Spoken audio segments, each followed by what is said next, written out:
नमस्कार बच्चों, आज हम कक्षा 6 की भाषा सेतु पुस्तक से पाठ 1 जिसका हमने कल वाचन और व्याख्या देखी थी, इसका आज हम अभ्यास कार्य करेंगे। तो चलिए शुरू करते हैं। तो जैसे कि यहाँ पे हम अपना पहले देखेंगे सबसे पहले कि ये यहाँ पे बताया गया कुछ बताइए। ये हमारे मौखिक प्रश्न हैं जिसको हम मौखिक रूप से पूछते हैं और आपको आंसर देना होता है। तो इसको मैं बाद में करवाऊँगी, अभी हम आपको अभ्यास कार्य के अंतर्गत ले चलते हैं। जहाँ पे आप बहुविकल्पी प्रश्न देख रहे हैं, यहाँ पे आप देख सकते हैं पूछा गया है हमारा सच्चा धर्म क्या है। तो इसमें हम टिक करेंगे भारत की रक्षा करना।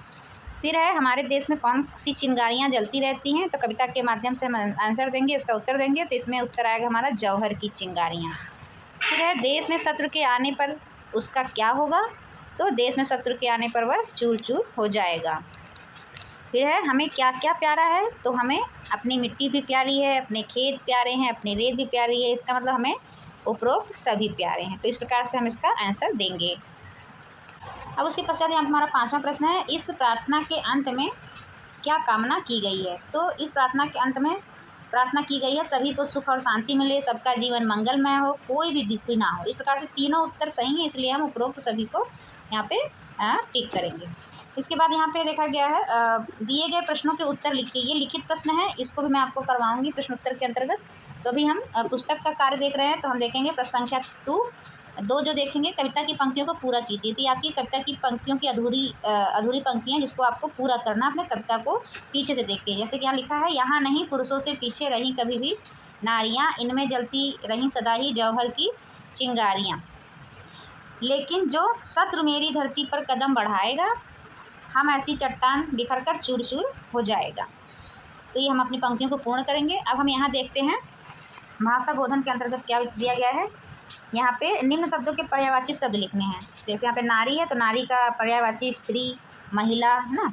फिर सेकंड में है खेत, खेत को हम कहेंगे क्षेत्र, मैदान। फिर शत्रु, शत्रु को हम आर्य कहेंगे, दुश्मन। पुरुष में हम पर्यायवाची लिखेंगे आदमी, मानव। धरती का पर्यायवाची लिखेंगे भू, भूमि। तो इस प्रकार से हम अपना भाषा बोधन का क्वेश्चन नंबर 1 प्रश्न संख्या 1 पूर्ण करेंगे।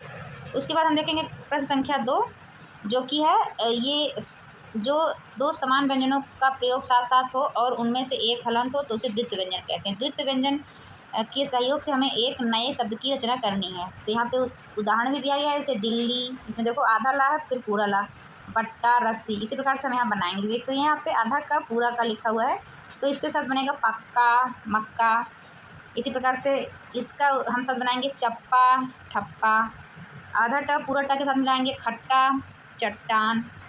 ये देखिए आधा त और पूरा त के साथ बनेगा पत्ता और ये सत्ता। फिर हम प्रश्न संख्या 2 देखेंगे, इसमें हमें बहुवचन बनाना है ना। ये एक वचन के शब्द हैं, इसका हम बहुवचन शब्दों में रूप बनाएंगे। तो क्या होगा, कथा का हमारा हो जाएगा कथाएँ, नारी का नारियाँ, रचना का रचनाएँ, मिट्टी का मिट्टियाँ और चट्टान का चट्टानें। इसी प्रकार से तुकांत मतलब ऐसे शब्द जिसके अंत का जो स्वर है वो समान आए ना, जो तुकांत है वो हम देखेंगे। जैसे तोड़ का जोड़, खेत, रेत, नारा, हमारा, नारियाँ, चिंगारियाँ। ठीक, तो इस प्रकार से हम अपने इस पाठ के पुस्तक कार्य का हमने अभी देखा है, विवरण क्या है। तो मुझे आशा है कि आप सबको समझ में आया होगा। थैंक यू, धन्यवाद।